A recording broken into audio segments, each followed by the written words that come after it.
ಎಲ್ಲರಿಗೂ ನಮಸ್ಕಾರ. ಮತ್ತೊಂದು ವಿಡಿಯೋಗೆ ಸ್ವಾಗತ. ನಾನು ನಿಮ್ಮ ಡಾರ್ಲಿಂಗ್ ಧನು. ಎಪಿಸೋಡ್ ಆದ್ಮೇಲೆ ಮಿಡ್ ನೈಟ್ ಅಲ್ಲಿ ಏನೆಲ್ಲ ಮಾತಾಡಿದ್ರು, ಯಾರ ವ್ಯಕ್ತಿತ್ವ ಯಾವ ರೀತಿ ಎಲ್ಲ ಪೋಟ್ರಿ ಆಗ್ತಾ ಇತ್ತು, ಯಾವ ರೀತಿ ಎಲ್ಲ ವರ್ತನೆ ಮಾತಾಡ್ತಾ ಇದ್ರು, ಮುಖ್ಯವಾಗಿ ಕಾವ್ಯ ಬಗ್ಗೆ ಕಮೆಂಟ್ಸ್ ಬರ್ತಾ ಇದೆ. ಡಬಲ್ ಫೇಸ್ ಮಾಡ್ತಾ ಇದಾರೆ, ಗಿಲ್ಲಿಗೆ ಅನ್ಯಾಯ ಮಾಡ್ತಾ ಇದಾರೆ, ಗಿಲ್ಲಿ ಎಲ್ಲಾನು ಈಸಿ ತಗೊಂತಾರ ಅಂತ ಹೇಳಿ ಏನೇನೋ ಎಲ್ಲ ಮಾತಾಡ್ತಾ ಇದಾರೆ ಅಂತೆಲ್ಲ ಹೇಳ್ತಾ ಇದ್ರು. ಮತ್ತೆ ಮಿಡ್ ನೈಟ್ ಅಲ್ಲಿ ಕಾವ್ಯ ಕ್ಯಾಪ್ಟನ್ ಆದ್ಮೇಲೆ ಚೇಂಜಸ್ ಆದ್ರ, ಬದಲಾವಣೆ ಆಯ್ತಾ. ಎಕ್ಸ್ಪೆಷಲಿ ಕಾವ್ಯ ಮತ್ತು ಧನು ಅವರು ಎಲ್ಲರ ಬಗ್ಗೆ ಬಿಗ್ ಬಾಸ್ ಬಗ್ಗೆ ಮಾತಾಡ್ತಾ ಇದ್ರು ಮನೆಯಲ್ಲಿ ಕೂತ್ಕೊಂಡು. ಅದರಲ್ಲಿ ರಘು ಮತ್ತು ಕಾವ್ಯ ಹೆಸರು ಕೂಡ ಬರುತ್ತೆ. ಕಾವ್ಯ ಅವರು ರಘು ಮತ್ತೆ ಗಿಲ್ಲಿ ಹೆಸರು ತಗೊಂತಾರೆ ಮಾತಾಡಬೇಕಾದ್ರೆ. ಇಲ್ಲಿ ಕ್ಲಿಯರ್ ಕಟ್ ಆಗಿ ಗೊತ್ತಾಗುತ್ತೆ ಎಲ್ಲರ ಬಗ್ಗೆನೂ ಕನ್ಸರ್ನ್ ಇದೆ, ಗಿಲ್ಲಿ ಬಗ್ಗೆ ಮಾತ್ರ ಕನ್ಸರ್ನ್ ಇಲ್ಲ, ಫೀಲಿಂಗ್ ಇಲ್ಲ, ಏನು ಇಲ್ಲ, ಎಲ್ಲಾನು ಈಸಿಯಾಗಿ ತಗೊಂತಾರೆ. ಅವ್ರಿಗೆ ಏನ್ ಬೇಕಾದ್ರೂ ಅನ್ಬೋದು, ಏನ್ ಕಾಂಪ್ಲಿಮೆಂಟ್ ಕೊಡ್ಬೋದು, ಕಮೆಂಟ್ ಕೊಡ್ಬೋದು, ಬೈಬೋದು, ಬೈಸ್ಕೊಂತಾನೆ ಅನ್ನೋ ಒಂದು ಲೆವೆಲ್ಗೆ ಕಾವ್ಯ ಅವರು ಇದಾರಂತ ಕ್ಲಿಯರ್ ಕಟ್ ಆಗಿ ಗೊತ್ತಾಗ್ತಾ ಇತ್ತು. ಏನ್ ಮಾತಾಡಿದ್ರು, ಯಾಕೆ ಮಾತಾಡಿದ್ರು, ಏನೆಲ್ಲ ಎಕ್ಸ್ಪ್ಲೇನ್ ಮಾಡ್ತಾ ಇದ್ರು. ಎಕ್ಸ್ಪೆಷಲಿ ನಾನು ತುಂಬಾ ಸಲ ಹೇಳಿದೀನಿ, ಈಗಲೂ ಹೇಳ್ತೀನಿ, ಕಾವ್ಯ ಅಂತ ಬಂದ್ಬಿಟ್ಟು ಧನು ಹೇಗೆ ಮಾಡಿದ್ರು, ಸಾರಿ ಅಂದ್ರೆ ಏನ್ ಮಾತಾಡಿದ್ರು, ಏನ್ ಎಕ್ಸ್ಪ್ಲೇನ್ ಕೊಟ್ರು ಸುಮ್ಮನೆ ಇರ್ತಾರೆ. ಗಿಲ್ಲಿ ಅಂತ ಬಂದಾಗ ಮಾತ್ರ ಕಿರ್ಚಾಡ್ತಾರೆ, ತುಂಬಾ ಹೇಟ್ ಮಾಡ್ತಾರೆ, ಹಂಗೆ ಹಿಂಗೆ ಅಂತೆಲ್ಲ ಮಾತಾಡ್ತಾರೆ. ಅದು ನಿಜ ಕೂಡ ಹೌದು. ಮಿಡ್ ನೈಟ್ ಅಲ್ಲಿ ಕೂಡ ಅದನ್ನೇ ಮಾತಾಡ್ತಾ ಇದ್ರು ಲೈವ್ ಅಲ್ಲಿ. ಏನ್ ಮಾತಾಡ್ತಾ ಇದೆ ಅಂತೆಲ್ಲ ಹೇಳ್ತೀನಿ ಖಂಡಿತವಾಗ್ಲು. ಅದೇ ರೀತಿಯಾಗಿ ಚೈತ್ರ ಮತ್ತೆ ಅಶ್ವಿನಿ ಕೂಡ ಮಾತಾಡ್ತಾ ಇದ್ರು ಕ್ಯಾಪ್ಟನ್ ಕಾವ್ಯ ಬಗ್ಗೆ. ಅದೇ ರೀತಿಯಾಗಿ ಅಶ್ವಿನಿ, ಸೂರಜ್, ನಮ್ಮ ಯಾರು ಅಶ್ವಿನಿ ಗೌಡ, ಸೂರಜ್, ರಾಶಿಕಾ ಕೂಡ ಮಾತಾಡ್ತಾ ಇದ್ರು. ಕಂಪ್ಲೀಟ್ ಆಗಿ ಮಾತಾಡೋಣ ಮಿಡ್ ನೈಟ್ ಅಲ್ಲಿ ಏನೆಲ್ಲ ಆಯ್ತಂತ. ನಾನು ತುಂಬಾ ಸಲ ಹೇಳಿದ್ದೀನಿ, ಈಗಲೂ ಹೇಳ್ತಾ ಇದ್ದೀನಿ, ಯಾರಿಗಾದ್ರೂ ಒಬ್ರು ಸಪೋರ್ಟ್ ಮಾಡಿ. ಕಾವ್ಯನ, ಗಿಲ್ಲಿನ, ಕಾವ್ಯನ, ರಕ್ಷಿತನ, ಗಿಲ್ಲಿನ, ರಕ್ಷಿತನ, ರಘುನ, ಗಿಲ್ಲಿನ. ಏನಕ್ಕಂದ್ರೆ ಇಲ್ಲಿ ಮೇನ್ ಆಗಿ ನಾನು ಪಬ್ಲಿಕ್ ಅಲ್ಲಿ ತುಂಬಾ ವಿಡಿಯೋಸ್ ಮಾಡಿದ್ದೀನಿ. ಆ ವಿಡಿಯೋಸ್ ಮಾಡಿದಾಗ ಏನಂತಾರೆ ಅಂದ್ರೆ ತುಂಬಾ ಜನ ಕಾವ್ಯ ಗಿಲ್ಲಿ ಅಂತಾರೆ. ಬೇಡ, ಕಾವ್ಯಗೆ ಸಪೋರ್ಟ್ ಮಾಡಿ, ಗಿಲ್ಲಿಗೆ ಸಪೋರ್ಟ್ ಮಾಡಿ, ರಕ್ಷಿತೆಗೆ ಸಪೋರ್ಟ್ ಮಾಡಿ, ಗಿಲ್ಲಿಗೆ ಸಪೋರ್ಟ್ ಮಾಡಿ. ಅಂದ್ರೆ ಇಲ್ಲಿ ಗಿಲ್ಲಿ ಕಾಮನ್ ಹೆಸರು, ಗಿಲ್ಲಿ ರಕ್ಷಿತಾ, ಗಿಲ್ಲಿ ಕಾವ್ಯ, ಗಿಲ್ಲಿ ರಘು, ಈ ರೀತಿ ಸಪ್ರೇಟ್ ಆಗಿ ಈಕ್ವಲ್ ಆಗಿ ಶೇರ್ ಮಾಡ್ತೀವಿ, ಸಪೋರ್ಟ್ ಮಾಡ್ತೀವಿ ಅಂತ ತುಂಬಾ ಜನ ಹೇಳ್ತಿರ್ತಾರೆ. ಅದು ಬೇಡ, ಒಬ್ಬರಿಗೆ ಸಪೋರ್ಟ್ ಮಾಡಿ, ಯಾರಿಗಾದ್ರೂ ಒಬ್ಬರಿಗೆ ಸಪೋರ್ಟ್ ಮಾಡಿ. ಕಾವ್ಯ, ರಕ್ಷಿತನ, ರಘುನ, ಗಿಲ್ಲಿ ಹಿಂಗ್ ಸಪೋರ್ಟ್ ಮಾಡಿ ಅಂತ ಹೇಳಕ್ ಇಷ್ಟಪಡ್ತೀನಿ. ಯಾಕೆ ಅಂದ್ರೆ ಫಿನಾಲೆ ಹತ್ರ ಬರ್ತಾ ಇದೆ. ಫಿನಾಲೆ ಹತ್ರ ಬಂದಂಗೆಲ್ಲ ಒಬ್ಬರೇ ಗೆಲ್ಲೋದು, 3 ಜನ ಗೆಲ್ಲಲ್ಲ. ಅದಕ್ಕೆ ಒಬ್ಬ ಸಪೋರ್ಟ್ ಮಾಡಿ. ಇನ್ನು ವಿಷಯಕ್ಕೆ ಬರ್ತೀನಿ. ಮೇನ್ ಆಗಿ ಎಪಿಸೋಡ್ ಆದ್ಮೇಲೆ ಕ್ಯಾಪ್ಟನ್ ಕಾವ್ಯ ಆಗಿದ್ದಾರೆ 100%. ಅದರಲ್ಲಿ ಹಾಕಿಲ್ಲ, ಬಟ್ ನಾಳೆ ಎಪಿಸೋಡ್ ಬರೋದು ಕೂಡ ಅದನ್ನೇ 100% ಬರ್ಕೊಂಬಿಡಿ, ಸರಿನಾ. ಅದಾದ್ಮೇಲೆ ಕ್ಯಾಪ್ಟನ್ ಆದ್ಮೇಲೆ ಗಿಲ್ಲಿ ಅವರಿಗೆ ಒಂದು ಇದು ಚಟುವಟಿಕೆ ಬರುತ್ತೆ, ನೋಡಿರ್ಬೋದು ಲೈವ್ ಅಲ್ಲಿ ನೀವು. ಆ ಚಟುವಟಿಕೆ ಬಂದ್ಮೇಲೆ ಅಲ್ಲಿಂದ ಸ್ಟಾರ್ಟ್ ಆಗೋ ಸ್ಟೋರಿ. ಚಟುವಟಿಕೆ ಬಂದ್ಮೇಲೆ ಈ ಮನೆಯಲ್ಲಿ ಕೆಟ್ಟದ್ ಮಾತಾಡೋರು ಯಾರು, ಸಿಹಿದ್ ಮಾತಾಡಿ ಒಳ್ಳೇದ್ ಮಾತಾಡಿ ಅಂತ ಚಾಕ್ಲೇಟ್ ಕೊಡ್ತಾರೆ ಒಂದು. ಆ ಚಾಕ್ಲೇಟ್ ಕೊಟ್ಟು ಏನ್ ಮಾಡ್ತಾರೆ ಅಂದ್ರೆ ಇವರು ಸಿಂಪಲ್ ಬಿಗ್ ಬಾಸ್ ಮನೆಯಲ್ಲಿ ಎಲ್ಲರೂ ಏನಂದ್ರೆ ಒಂದು ರಕ್ಷಿತಾ, ಇನ್ನೊಂದು ಧ್ರುವಂತು, ಇನ್ನೊಂದು ಗಿಲ್ಲಿ, ಈ 3 ಜನಕ್ಕೆ ನೆಗೆಟಿವಿಟಿ, ಕೆಟ್ಟದ್ದು ಏನೇ ಬರ್ಲಿ ಈ 3 ಜನನೇ ಟಾರ್ಗೆಟ್ ಆಗ್ತಾರೆ. ಎಲ್ಲರೂ ಸೇಫ್ ಗೇಮ್ ಮಾಡ್ತಾರೆ. ಏನಂದ್ರೆ ಈ 3ರಿಗೆ ಏನ್ ಕೊಟ್ಟರು ತಗೊಂಡ್ಬಿಡ್ತಾರೆ. ಎಕ್ಸ್ಪೆಷಲಿ ಗಿಲ್ಲಿ ಅಂತ ತಗೊಂಡಾಗ ಈಜಿ ತಗೊಂತಾನೆ, ಇವ್ರಿಗೆ ಏನು ಅನ್ಸೋದೇ ಇಲ್ಲ, ಏನು ಮಾತಾಡಲ್ಲ, ಈಜಿ ಅಂತೇಳಿ ಆ ಚಾಕ್ಲೇಟ್ ಕೊಟ್ಟು. ನೀವು ರಘು ಅವರು ಎಂಟ್ರಿ ಬಂದಾಗ ಒಳ್ಳೆ ವಿಲನ್ ತರ ಬಂದ್ರು, ಬಾಡಿ ಬಿಲ್ಡರ್ ತರ ಬಂದ್ರು. ಈಗ ನೋಡಿದ್ರೆ ಬೆಳ್ಳುಳ್ಳಿ ಚೇಸ್ತಾರೆ, ಈಗ ನೋಡಿದ್ರೆ ಬೆಳ್ಳುಳ್ಳಿ ಬಿಡಿಸ್ತಾರೆ, ಈರುಳ್ಳಿ ಕಟ್ ಮಾಡ್ತಾರೆ ಅಂತ ರಘು ಅವ್ರಿಗೆ ಹೇಳಿದ್ರು. ಆ ಕಾರಣ ರಘು ಅವ್ರಿಗೆ ಮನಸ್ಸು ನೋವಾಗಿದೆ. ಅದಕ್ಕೆ ನಾನು ಗಿಲ್ಲಿಗೆ ವಿಷ ತೆಗೆದು ಸಿಹಿ ತಿನ್ನ ಅಂತ ಹೇಳಿ ಚಾಕ್ಲೇಟ್ ಕೊಡ್ತೀನಿ ಅಂತೆಲ್ಲ ಹೇಳ್ತಾರೆ. ಇಲ್ಲಿ ನಿಮಗೆ ಯಾರು ಹರ್ಟ್ ಮಾಡಿದ್ದಾರೆ, ನಿಮ್ಗೆ ಯಾರಿಂದ ಹರ್ಟ್ ಆಗಿದೆ, ನಿಮಗೆ ಯಾರು ಹರ್ಟ್ ಮಾಡ್ತಾರಂತಮ್ಮ ಹೇಳಿದ್ದು ಕಾವ್ಯ ಅವರೇ. ನೀವು ಬೇರೆಯವ್ರಿಗೆ ಯಾರೋಗೋ ಹರ್ಟ್ ಮಾಡಿದ್ದಾರೆ, ನೀವು ಬೇರೆ ರೀಸನ್ ಕೊಡಂತಲ್ಲ. ಕಂಪೇರ್ ಮಾಡ್ಕೊಂಡ್ರೆ ನಿಮಗೆ ಅಶ್ವಿನಿ ಗೌಡ ತುಂಬಾ ಸಲ ಹರ್ಟ್ ಮಾಡಿದ್ದಾರೆ, ತುಂಬಾ ಅಂದ್ರೆ ತುಂಬಾ ಸಲ, ಎಷ್ಟೋ ಸಲ ಹರ್ಟ್ ಮಾಡಿದ್ದಾರೆ. ಅದನ್ನ ಮಾತಾಡಿ. ಅದಾದ್ಮೇಲೆ ಇನ್ನೂ ಬೇರೆಯವರೆಲ್ಲ ಮಾತಾಡಿದ್ದಾರೆ, ಅದನ್ನ ಮಾತಾಡಿ. ಇಲ್ಲಿ ಮೇನ್ ಆಗಿ ಏನ್ ಗೊತ್ತಾ, ಧ್ರುವಂತೆಲ್ಲ ರಕ್ಷಿತಿಲ್ಲ, ಆದ ಕಾರಣ ಸೇಫ್ ಯಾರು ಹೇಳಿ, ಗಿಲ್ಲಿ. ಅದೇ ರಕ್ಷಿತನೋ ಇಲ್ಲ ಧ್ರುವಂತ ಇದ್ದಿದ್ರೆ ಅವ್ರು ಕೊಡ್ತಾ ಇದ್ರು ಇವರು. ಈಗ ಅವ್ರು ಇಲ್ಲ, ಗಿಲ್ಲಿ ಸಿಗಾಕೊಂಡ ಅಷ್ಟೇನೆ. ಅಲ್ಲಿ ಕೊಟ್ರ, ಅಲ್ಲಿ ಮುಗಿಸ ಮೇಲೆ ಅಲ್ಲಿಗೆ ಗಿಲ್ಲಿ ಎಕ್ಸ್ಪ್ಲೈನ್ ಕೂಡ ಮಾಡ್ತಾನೆ. ಅದು ವೀಕೆಂಡ್ ಅಲ್ಲಿ ಕೂಡ ಚರ್ಚೆ ಆಗುತ್ತೆ. ಮತ್ತೆ ಅದೇ ರೀಸನ್ ತಗೊಂಡು ಅದೇ ಚಾಕ್ಲೇಟ್ ನ ಗಿಲ್ಲಿ ಕೊಡ್ತಾ ಇದ್ರ ಅಂದ್ರೆ ನೀವು ಗಿಲ್ಲಿ ಮೇಲೆ ಯಾವ ರೀತಿ ಒಪಿನಿಯನ್ ಕೊಡ್ತಾ ಇದ್ರೆ ಅಂದ್ರೆ ಕ್ಲಿಯರ್ ಕಟ್ ಗೊತ್ತಾಗ್ತಾ ಇದೆ. ನಾನು ಅದಕ್ಕೆ ಫ್ಯಾನ್ಸ್ ಹೇಳಿದ್ರೆ ಯಾರು ಒಬ್ರು ಸಪೋರ್ಟ್ ಮಾಡಿ ಅಂತ. ಇನ್ನು ಅದಾದ್ಮೇಲೆ ಮಿಡ್ ನೈಟ್ ಅಲ್ಲಿ ಧನು ಕಾವ್ಯ ಇಬ್ರು ಡೋರ್ ಹತ್ರ ಕುತ್ಕೊಂಡು ಮಾತಾಡ್ತಾ ಇರ್ತಾರೆ. ಏನಂತ ಅಂದ್ರೆ ರಘು ಸಾರು ತುಂಬಾ ಬೇಜಾರಾಗಿದ್ದಾರೆ. ಯಾಕೆ ಅಂದ್ರೆ ಗಿಲ್ಲಿಗೆ ಆ ಸ್ಟೇಟ್ಮೆಂಟ್ ಕೊಟ್ಟಾಗ ಅಂದ್ರೆ ಗಿಲ್ಲಿ ರಘುವನ್ನ ಈ ರೀತಿ ಕೆಳಗೆ ಹಾಕಿ ಮಾತಾಡ್ತಾನೆ, ಹೀಯಾಳಿಸ್ತಾನೆ, ಆಡ್ಕೊಂತಾನೆ ಅಂತ ಹೇಳಿ ನಾನು ಚಾಕ್ಲೇಟ್ ಕೊಟ್ಟಲ್ಲ, ಆಗ ರಘು ಹೆಸರು ಬಂತಲ್ಲ, ಆ ಕಾರಣಕ್ಕೆ ರಘು ಅವರು ಇದ್ರ ಬಗ್ಗೆ ಚರ್ಚೆ ಮಾಡ್ಬೇಡ ಅಂತ ಹೇಳಿದ್ರು. ಮತ್ತೆ ಅದ್ರ ಬಗ್ಗೆ ನಾನು ಚರ್ಚೆ ಮಾಡಿದ್ರೆ ರಘು ಅವ್ರು ತುಂಬಾ ಫೀಲ್ ಆಗ್ಬಿಟ್ಟಿದ್ದಾರೆ. ರಘು ಸರ್ ತುಂಬಾ ಫೀಲ್ ಆಗಿದ್ದಾರೆ.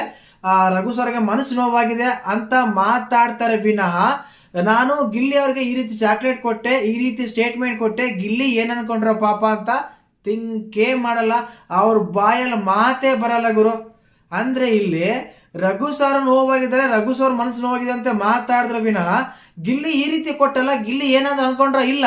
Gilli easy target, Gilli okay, ಏನ್ ಬೇಕಾದ್ರೂ ಅನ್ಬೋದು ಗಿಲ್ಲಿಗೆ.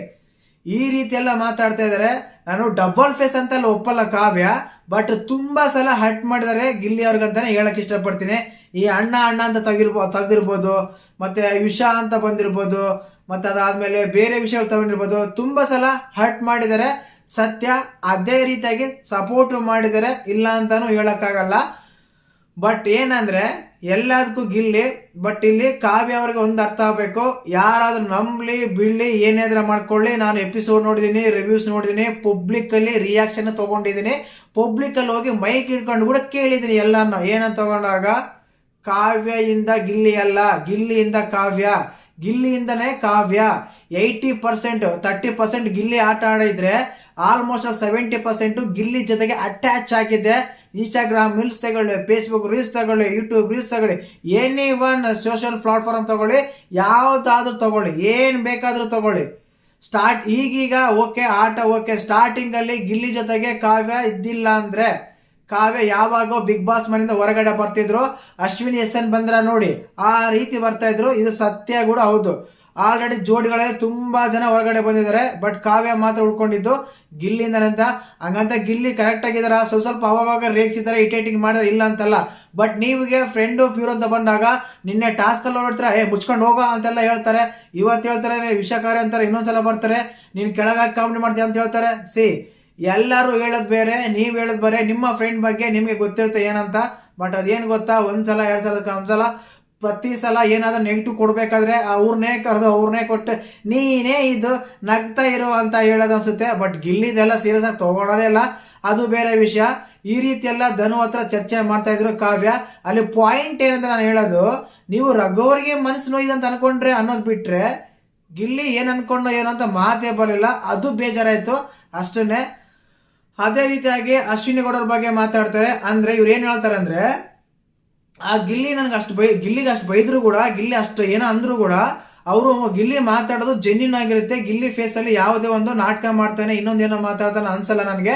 ಅದಕ್ಕೋಸ್ಕರ ಗಿಲ್ಲಿ ನಂಬೋದು, ನಾನು ಅಶ್ವಿನಿ ನಂಬಕ್ ಆಗಲ್ಲ ಅಂತ ಆ ಸ್ಟೇಟ್ಮೆಂಟ್ ಕೊಡ್ತಾ ಇದ್ರು. ಏನಂದ್ರೆ ಜೆನ್ಯೂನ್ ಆಗಿ ಅವತ್ತೆಲ್ಲ ಮಾತಾಡಿದ್ಮೇಲೆ ಅದೇ ಇಬ್ರು ಕಾವ್ಯ ಗಿಲ್ಲಿ ಅಶ್ವಿನಿ ಅವ್ರು ಮಾತಾಡ್ತಾರಲ್ಲ ಹೋಗಿ, ಅದು ಅಶ್ವಿನಿ ಅವ್ರನ್ನ ಕ್ಯಾಪ್ಟನ್ ಟಾಸ್ಕ್ ಅಲ್ಲಿ ಅಭಿಷೇಕ್ ಅಶ್ವಿನಿ ಇರ್ತಾರ, ಆ ಟೈಮಲ್ಲಿ ಹೋಗಿ ಮಾತಾಡಿದಾಗ ಅವೆಲ್ಲ ಬೈದಿರ್ತಾರಲ್ಲ, ಫ್ರೀ ಫೈರ್ ಎಲ್ಲ ಅಂದಿರ್ತಾರ ಹಾಗೆ ಈಗ ಅಂತ ಅಂದಾಗ, ಅವೆಲ್ಲ ಮಾತಾಡಿದ್ಮೇಲೆ ನಾನು ಹೋಗಿ ಅವ್ರ ಹತ್ರ ಜೆನ್ಯೂನ್ ಆಗಿ ಮಾತಾಡ್ತೀನಿ. ಬಟ್ ಅವ್ರ ಕಡೆಯಿಂದ ಜೆನ್ಯೂನ್ ಆಗಿ ಬರ್ಲಿಲ್ಲ, ಅವ್ರ ಫೇಸ್ ಅಲ್ಲಿ ಜೆನ್ಯೂನ್ ಆಗಿ ಮಾತಾಡಿಸ್ತಾರ ಅಂತ ಅನಿಸ್ತಾ ಇಲ್ಲ, ನಾಟಕ ಮಾಡ್ತಾ ಇದಾರೆ ಅಂತ ಅನಿಸ್ತಾ ಇದೆ ನಂಗೆ ಅಂತೇಳಿ ಕಾವ್ಯ ಅವರು ಧನು ಹತ್ರ ಹೇಳ್ತಾ ಇದ್ರು. ಗಿಲ್ಲಿ ಹಂಗಲ್ಲ, ಏನೇ ಆದ್ರೂ ಜೆನ್ಯೂನ್ ಆಗಿ ಮಾತಾಡ್ತಾರ ನನ್ನ ಅಂತ ಹೇಳಿದ್ರು. ಬಟ್ ನೀವೇ ಜೆನ್ಯೂನ್ ಆಗಿಲ್ಲ ಅಂತ ತುಂಬಾ ಜನ ಅಂತ ಇದಾರೆ. ನನಗೂ ಕೆಲವು ಟೈಮಲ್ಲಿ ಹಾಗೆ ಅನಿಸ್ತಾ ಇದೆ ಅಂತ ಹೇಳ್ತೀನಿ. ಸಪೋರ್ಟ್ ಮಾಡಿದರೆ, ಸಜೆಷನ್ ಕೊಟ್ಟಿದ್ದಾರೆ, ಸಲಹೆ ಕೊಟ್ಟಿದ್ದಾರೆ, ಬಟ್ ಟಾರ್ಗೆಟ್ ಮಾಡೋದು ಮಾತ್ರ ನಿಲ್ಲಿಸಿಲ್ಲ. ಅದಾದ್ಮೇಲೆ ಮುಖ್ಯವಾಗಿ ನಮ್ಮ ಅಶ್ವಿನಿ ಅವರು, ಚೈತ್ರ ಅವ್ರು ಮಾತಾಡ್ತಾರೆ. ಅಂದ್ರೆ ಕ್ಯಾಪ್ಟನ್ ಆಗಿರೋದು ನೀವು ಮನೆ ಮಂದಿ ಓಟಿನ ಪ್ರಕಾರ, ಇದ್ರ ಪ್ರಕಾರ ಅಲ್ಲ ಅಂತ ಹೇಳಿ ಅಲ್ಲಿ ಹೇಳ್ತಾ ಇದ್ದಾರೆ. ಇಲ್ಲಿ ಏನ್ ಗೊತ್ತಾ, ರಘುಗೆ ಸೂರಜ್ ಅವ್ರಿಗೆ ಸಪೋರ್ಟ್ ಮಾಡಿರಲ್ಲ ತುಂಬಾ ಜನ ಮನೆಯವರು. ಅಂದ್ರೆ ಕಾವ್ಯ ಅವ್ರ ರಿಕ್ವೆಸ್ಟ್ ಆಗಿರ್ಬೋದು, ಕಾವ್ಯ ಅವರ ಒಂದು ಇದಾಗಿರ್ಬೋದು, ಮಾತಿನ ಶೈಲಿ ಆಗಿರ್ಬೋದು, ಆ ಶೈಲಿಗೆಲ್ಲ ಮನಸ್ಸು ಆಲ್ಮೋಸ್ಟ್ ಮಾಡಿರ್ಬೋದು ಕಾವ್ಯಗೆ ಅಂತ ಅನ್ಕೊಂಡಿದ್ದೀನಿ. ಅದು ಆ ರೀತಿ ಕ್ಯಾಪ್ಟನ್ ಆಗೋದಲ್ಲ, ಗೆದ್ದು ಕ್ಯಾಪ್ಟನ್ ಆಗಬೇಕು ಹಾಗೆ ಹೀಗೆ ಅಂತೆಲ್ಲ ಸ್ಟೇಟ್ಮೆಂಟ್ ಕೊಡ್ತಾ ಇದ್ರು ಅಶ್ವಿನಿ ಅವ್ರ ಹತ್ರ, ಚೈತ್ರ ಅವರು. ಅದೇ ರೀತಿಯಾಗಿ ಅಶ್ವಿನಿ ಅವರು ಕೂಡ ಮಾತಾಡ್ತಾ ಇದ್ರು ಸೂರಜ್ ಹತ್ರ. ಕೆಲವು ಒಪಿನಿಯನ್ಗಳು ಕಾವ್ಯದಿಂದ ಬಂದಿರ್ಬೇಕಾದ್ರೆ ನನಗೆ ಅವು ಸರಿ ಕಾಣಲ್ಲ, ಸರಿ ಅನ್ಸಲ್ಲ ಅಂತೆಲ್ಲ ಅನಿಸ್ತಾ ಇದೆ ಅಂತ ಧನು ಆಗಿರ ಅಂತ ಹೇಳ್ತಾ ಇದ್ರು. ಸೂರಜ್ ಅವರು ಕೂಡ ಅಶ್ವಿನಿ ಮೇಡಮ್ ಅವ್ರು ನಂಬಲ್ಲ, ಅವ್ರ ಮಾತುಗಳು ಕೇಳಲ್ಲ ಅಂತ ಮಿಡ್ ನೈಟ್ ಅಲ್ಲಿ ಸಾರಾಂಶಗಳು ಇದೆಲ್ಲ ಸಾಕ್ತಾ ಇತ್ತು. ಐ ಥಿಂಕ್ ಮುಂದಿನ ವಾರಗಳಲ್ಲಿ ಕಾವ್ಯ ಗಿಲ್ಲಿನ ನಾಮಿನೇಟ್ ಮಾಡ್ಬೋದು. ಸೇಮ್ ರೀಸನ್ಸ್ ಕೊಟ್ಟು, ಕಳಪೆ ಕಾಮಿಡಿ ಮಾಡ್ತಾನೆ, ಕೆಳಗಾಕಿ ಮಾತಾಡ್ತಾನೆ, ಕೆಲವರು ನೀಳಿಸ್ತಾನೆ, ಆಡ್ಕೊಂತಾನೆ ಅಂತ ಹೇಳಿ ಕ್ಯಾಪ್ಟನ್ ಬೇರೆ ಆಗಿರ್ತಾರೆ, ಕಾಮಿಡಿ ಕೂಡ ಮಾಡ್ಬೋದು. ಅದಾದ್ಮೇಲೆ ನಾಮಿನೇಟ್ ಕೂಡ ಮಾಡ್ಬೋದು. ಏನಾದ್ರೂ ಅಂತ ಬಂದ್ರೆ ಕಳಪೆ ಕೂಡ ಕೊಡ್ಬೋದು. ಈ ರೀತಿ ಎಲ್ಲ ಆಗುತ್ತೆ ಅನ್ಕೊಂಡಿದ್ದೀನಿ. ಐ ಥಿಂಕ್ ಇದು ಗಿಲ್ಲಿಗೆ ಪಾಸಿಟಿವ್ ಆಗ್ಬೋದು, ಕಾವ್ಯಗೂ ಪಾಸಿಟಿವ್ ಆಗ್ಬೋದು. ಏನಕ್ಕಂದ್ರೆ ಕಾವ್ಯಗೆ ಸ್ಪೆಷಲ್ ಫ್ಯಾನ್ಸ್ ಅಂತ ಇರ್ತಾರಲ್ಲ, ಅವ್ರು ಖುಷಿ ಪಡ್ತಾರೆ, ಹೊಸ ಫ್ಯಾನ್ಸ್ ಉಟ್ಕೊಂತಾರೆ. ಗಿಲ್ಲಿ ಅಂದಾಗ ಕಾವ್ಯ ನೆಗೆಟಿವ್ ಮಾಡಿ ಸಖತ್ತಾಗಿ ಟ್ರೋಲ್ ಮಾಡ್ತಾ ಇರ್ತಾರೆ. ಅದರ ಸಂದೇಹನ ಬೇಡ, ಅನುಮಾನನ ಬೇಡ, ಆ ರೀತಿ ಎಲ್ಲ ಮಾತಾಡ್ತಾರೆ. ಇಬ್ರಿಗೂ ಪಾಸಿಟಿವ್ ಆಗೋ ಚಾನ್ಸಸ್ ಇದೆ. ಮತ್ತೆ ನೀವ್ ಯಾರು ಸಪೋರ್ಟ್ ಮಾಡ್ತೀರಾ, ಕಾವ್ಯನ ಗಿಲ್ಲಿನ ಅಂತ ಕಮೆಂಟ್ ಮಾಡಿ. ತುಂಬಾ ಜನ ನೀವು ಕಾವ್ಯಗೆ ಬಕೆಟ್, ಕಾವ್ಯಗೆ ಸಿಂಟೆಕ್ಸ್ ಅಂತೆಲ್ಲ ಹೇಳ್ತಾ ಇದ್ರಿ. ಇವತ್ತು ಈ ವಿಡಿಯೋಗೆ ಏನ್ ಬರ್ತಂತ ಅಂತ ನಾನು ಹೇಳ. ಈಗ ನೀವು ಗಿಲ್ಲಿಗೆ ಬಕೆಟ್, ಗಿಲ್ಲಿಗೆ ಸಿಂಟೆಕ್ಸ್, ಗಿಲ್ಲಿಗೆ ಸಪೋರ್ಟ್ ಮಾಡ್ತಾ ಅಂತ ಹೇಳ್ತಾ ಇರ್ತೀರಾ. ಎಸ್, ನಾನು ಈಗ ಪ್ರೆಸೆಂಟ್ ಇರೋ ಸಿಚುವೇಶನ್ ಅಲ್ಲಿ ಪ್ರೆಸೆಂಟ್ ಯಾರಾದ್ರೂ ಗೆಲ್ತಾರ ಅಂತ ಕೇಳಿದ್ರೆ ನಾನು ಗಿಲ್ಲಿನೇ ಗೆಲ್ತಾ ಅಂತ ಹೇಳ್ತೀನಪ್ಪ. ಇದು ಸತ್ಯ ಕೂಡ ಹೌದು. ಇದು ನನ್ನ ಒಪಿನಿಯನ್ ಮಾತ್ರ ಅಲ್ಲ, ಪಬ್ಲಿಕ್ ಒಪಿನಿಯನ್ ಕೂಡ ನಾನು ಹೇಳಕ್ ಇಷ್ಟಪಡ್ತೀನಿ. ಆದ ಕಾರಣ ಅವರೇ ಗೆಲ್ಬಹುದು ಅಂತ ಹೇಳಕ್ ಇಷ್ಟಪಡ್ತೀನಿ. ಮತ್ತೆ ವಿಡಿಯೋ ಇಷ್ಟ ಲೈಕ್ ಮಾಡಿ, ಶೇರ್ ಮಾಡಿ, ಸಬ್ಸ್ಕ್ರೈಬ್ ಮಾಡಿ. ಜೈ ಹಿಂದ್, ಜೈ ಕರ್ನಾಟಕ ಮಾತೆ.